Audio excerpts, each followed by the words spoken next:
नमस्कार, मैं हूं सत्येंद्र रंजन। दुनिया जहान में आपका स्वागत है। आज हम बात करेंगे अपने देश की अर्थव्यवस्था की। अर्थव्यवस्था के उस पहलू की जो हम सब के लिए बेहद गहन चिंता का विषय है। देश में किस तरह के हालात बन रहे हैं, इसकी एक मिसाल आज अंग्रेजी अखबार द इंडियन एक्सप्रेस में छपी एक खबर से मिलती है, जिसके हिसाब से बताया गया है कि अभी जो कोविड-19 कोरोना की जो दूसरी लहर आई, इसके बाद जो बैंकों का बैड लोन होता है, वैसा कर्ज जो बैंकों ने दिया है लेकिन जिसके लौटाए जाने की संभावना कम हो गई है या जिसकी किस्तें समय पर वापस नहीं की जा रही हैं, वैसे कर्ज की मात्रा में 60% इजाफा हुआ है MSME सेक्टर का। जो छोटे मझौले और सूक्ष्म उद्योग हैं, उसके लोगों ने जो कर्ज लिए थे, उसको चलाने वाले लोगों ने, वो 60% उनका हिस्सा बढ़ा है जो अपनी किस्तें नहीं चुका पाए हैं, या जो अनुमान लगाया है बैंकों ने वो यह है कि अभी निकट भविष्य में उनकी स्थिति ऐसी नहीं होने वाली है कि वो अपने कर्ज को की जो किस्तें हैं उसको चुकाना शुरू कर देंगे। उसी खबर में जो आर्थिक क्षेत्र और वित्तीय क्षेत्र के जो विशेषज्ञ हैं, उन्होंने यह बताया है कि जो सबसे ज़्यादा मार जिस पर पिछले 1.25 साल में पड़ी है,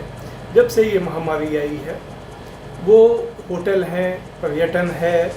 परिवहन है और कुछ ऐसे सर्विस सेक्टर हैं जिनसे देश में करोड़ों लोगों का रोजगार चल रहा है। वो रोजगार या तो ठप हो गए हैं या उनमें इतना कारोबार इतना घट गया है कि उनके लिए, उनसे जो जुड़े हुए लोग हैं, उनके लिए 2 समय का खाना जुटाना, भोजन जुटाना और अपनी बाकी बुनियादी ज़रूरतों को पूरा करना मुश्किल हो गया है। तो ऐसे में उन्होंने जो कर्ज लिया उसको वो कैसे चुकाएंगे, इस बात को समझा जा सकता है। ऐसी अनेक खबरें, अनेक मिसालें देश के में पिछले कुछ समय में हम लोगों को मिलती रही हैं। समस्या यह है, जो जानकार मानते हैं, कि देश की अर्थव्यवस्था कोविड पैंडेमिक महामारी आने के पहले ही काफ़ी कमज़ोर हो चुकी थी। देश में डिमांड घट चुका था, कंजम्पशन का लेवल घट चुका था, और ऊपर से जब ये लॉकडाउन पिछले साल मार्च में लगाया गया,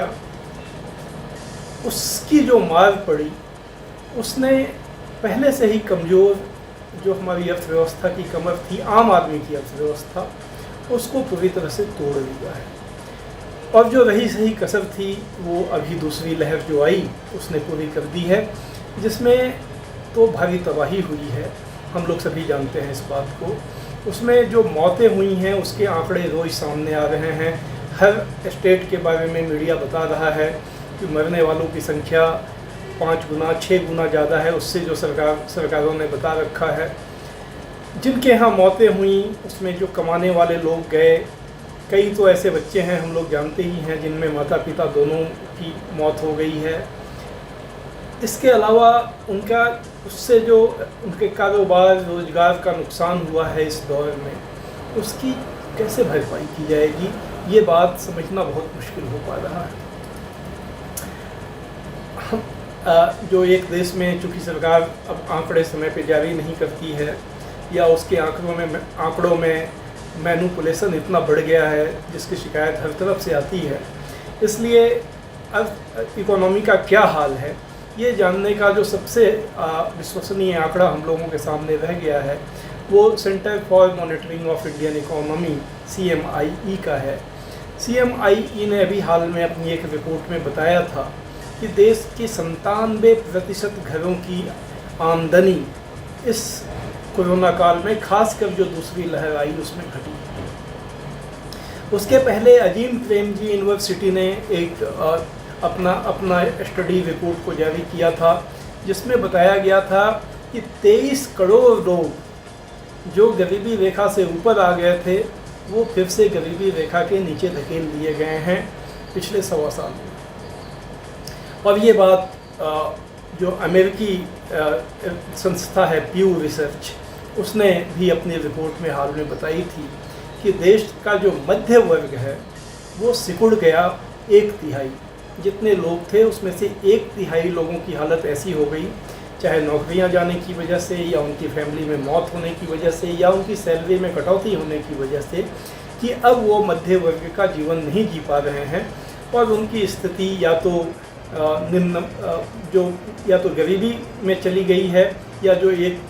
तबका होता है जो मध्य वर्ग और गरीबी के बीच में होता है उसकी उनकी स्थिति वहाँ पहुँच गई है। इन सारे आंकड़ों को समाहित करते हुए अभी 2 हफ्ते पहले जो पूर्व वित्त मंत्री और कांग्रेस के नेता हैं पी चिदम्बरम, और वो हर हफ्ते अपना एक कॉलम लिखते हैं, उस कॉलम में उन्होंने लिखा था कि अभी जो तबाही है, बिगर कैलेमिटी अहेड, हम लोगों के आगे उससे भी बड़ी तबाही है। और ये तबाही तब है जब अगर हम मान लें कि कोविड-19 जो है उसका कोई अगली बहुत बड़ी लहर नहीं आएगी, जिससे जैसी तबाहियाँ 2 बार हुई हैं वैसी होंगी। अगर कोविड-19 कंट्रोल नहीं हुआ और तीसरी लहर आती है, चौथी लहर आती है, उससे भी इसी पैमाने की बर्बादी होती है, तब तो हम कल्पना ही नहीं कर सकते कि हम लोग कहाँ जा रहे हैं। लेकिन अगर आगे उतनी तबाहियाँ ना भी हों तब भी देश की अर्थव्यवस्था, आम लोगों की रोजी रोटी, उनकी जो माली हालत है, बच्चों का जो एजुकेशन का जो नुकसान हो चुका है, जिस तरह से कॉलेज बंद हैं, जिस तरह से बिना रिसर्च किए जो रिसर्च के कोर्स पीएचडी जैसे कोर्स किए जा रहे हैं बिना फील्ड वर्क किए, ये तमाम चीज़ चौतरफा एक ऐसा नज़ारा है जो हम लोगों के लिए एक अभी भी बहुत भयावह भविष्य का तस्वीर हमारे सामने रख रहा है। यह बात गौर करनी चाहिए कि भारत की जो प्रतिष्ठा पिछले 30 साल में बनी थी वो दुनिया में वो इस देश के मध्य वर्ग के कारण बनी थी, क्योंकि मध्य वर्ग ही वो तबका है जिसका कंजम्पशन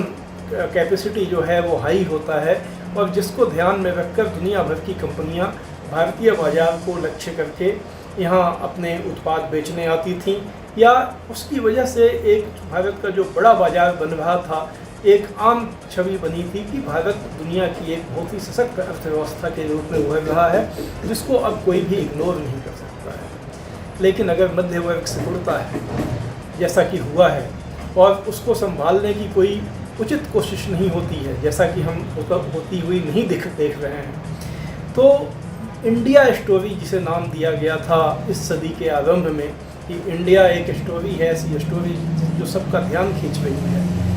उस पर वो समाप्त हो सकता है या विराम लग सकता है। और इसकी एक झलक मिली हाल में, जो फाइनेंशियल टाइम्स ब्रिटेन का बहुत मशहूर अखबार है, उससे जुड़ी वेबसाइट nikkeiasia.com पर एक रिपोर्ट छपी जिसकी हेडिंग दी गई कि भारत की जो महत्वाकांक्षाएं हैं और उसकी जो असल ताकत है उसके बीच फासला काफ़ी बढ़ गया है। तो ये हम सब लोगों के लिए चिंता का विषय है, सरकार को भी चिंता करनी चाहिए। दुर्भाग्यपूर्ण है कि सरकार चिंता करती दिखती नहीं, बल्कि वो आंकड़ों की हेरा फेरी करके, मैनिपुलेशन करके बहुत ही ख़राब हालत के भीतर भी पॉजिटिव इमेज बनाने की, पॉजिटिविटी की बात करते हुए एक असल हकीकत को छुपाने की कोशिश करते हैं। आज बस इतना ही, धन्यवाद।